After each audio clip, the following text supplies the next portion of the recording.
ನಮಸ್ಕಾರ ಪ್ರಿಯ ಬಂಧುಗಳೇ, ಗೀತಸಾರ ಮತ್ತೊಂದು ಪವಿತ್ರ ಅಧ್ಯಾಯಕ್ಕೆ ನಿಮಗೆಲ್ಲರಿಗೂ ಹಾರ್ದಿಕ ಸ್ವಾಗತ. ನಿನ್ನೆ ನಾವು ಭಗವದ್ಗೀತೆಯ 1ನೇ ಅಧ್ಯಾಯದ 36ನೇ ಶ್ಲೋಕದಲ್ಲಿ ಅರ್ಜುನನ ಹೃದಯದ ವೇದನೆಯನ್ನು ನೋಡಿದ್ದೆವು. ತನ್ನ ಬಂಧುಗಳನ್ನು ಸಂಹರಿಸಿ ರಾಜ್ಯವನ್ನು ಪಡೆಯುವುದರಿಂದ ಪಾಪವೇ ನನ್ನನ್ನು ಆವರಿಸಿ ಬಿಡುತ್ತದೆಯೇ ಎಂದು ಅವನು ಗಂಭೀರವಾಗಿ ಚಿಂತಿಸುತ್ತಿದ್ದನು. ಇಂದು ನಾವು ನೋಡಲಿರುವ ಶ್ಲೋಕ 1 ಅಧ್ಯಾಯ 1 37 ಮತ್ತು 38. ಅರ್ಜುನನು ತನ್ನ ಯುದ್ಧ ವಿರೋಧದ ಮನೋಭಾವವನ್ನು ಇನ್ನಷ್ಟು ಆಳವಾಗಿ ಹೇಳುತ್ತಾನೆ. ತಮ್ಮ ಸ್ವಜನರನ್ನು ಕೊಂದು ನಾವು ಬದುಕಬೇಕೇ?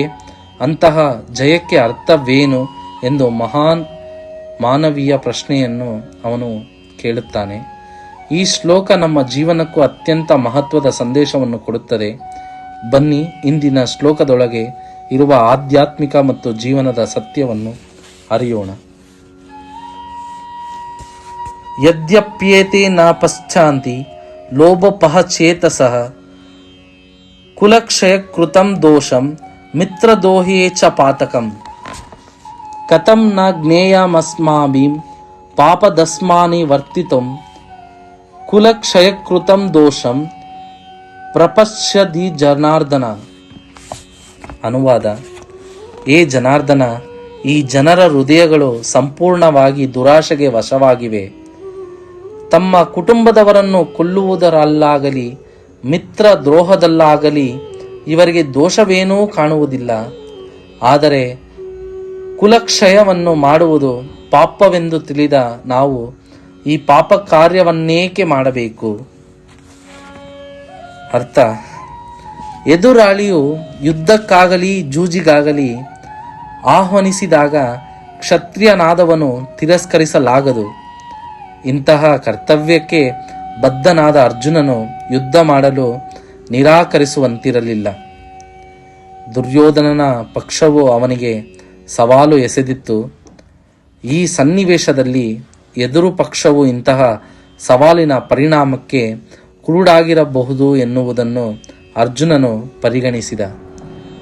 ಅವನು ಇದರ ದುಷ್ಪರಿಣಾಮಗಳನ್ನು ಕಾಣಬಲ್ಲವನಾಗಿದ್ದ.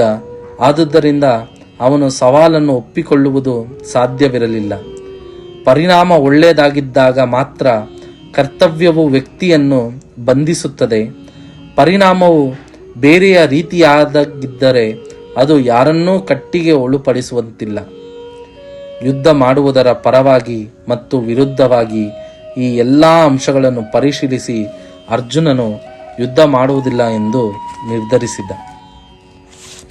ಪ್ರಿಯ ಬಂಧುಗಳೇ, ಇಂದಿನ ಶ್ಲೋಕ ಅಧ್ಯಾಯ 1 37 ಹಾಗೂ 38 ನಮಗೆ ಒಂದು ಮಹತ್ವದ ಪಾಠವನ್ನು ಕಲಿಸುತ್ತದೆ. ಅರ್ಜುನನು ಹೇಳುತ್ತಿದ್ದಾನೆ, ಸ್ವಾರ್ಥದ ಜಯಕ್ಕಿಂತಲೂ ಧರ್ಮದ ಶಾಂತಿ ಶ್ರೇಷ್ಠ. ಎಲ್ಲವನ್ನು ಗೆದ್ದು ಪ್ರೀತಿಯನ್ನು ಕಳೆದುಕೊಂಡರೆ ಅದು ನಿಜವಾದ ಗೆಲುವಲ್ಲ. ನಮ್ಮ ಜೀವನದಲ್ಲಿಯೂ ನಾವು ಬಹಳ ಬಾರಿ ಹಣ, ಹುದ್ದೆ, ಹೆಸರು ಗಳಿಸಲು ಸಂಬಂಧಗಳನ್ನು ನೋಯಿಸುತ್ತೇವೆ. ಆದರೆ ಗೀತೆಯ ಸಂದೇಶ ಸ್ಪಷ್ಟವಾಗಿದೆ. ಹೃದಯದ ಶಾಂತಿ ಇಲ್ಲದ ಜಯವು ವ್ಯರ್ಥ. ನಾವು ಪ್ರತಿಯೊಂದು ನಿರ್ಧಾರದಲ್ಲೂ ಇದು ನನ್ನ ಆತ್ಮಕ್ಕೆ ಶಾಂತಿ ಕೊಡುತ್ತದೆಯೇ ಎಂದು ಕೇಳಿಕೊಳ್ಳಬೇಕು.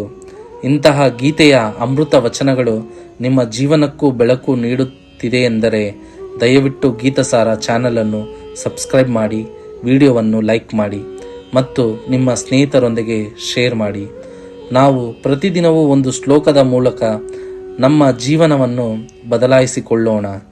ಒಂದು ಶ್ಲೋಕ, ಒಂದು ಚಿಂತನೆ, ಒಂದು ಜೀವನ ಬದಲಾವಣೆ. ಹರೇ ಕೃಷ್ಣ.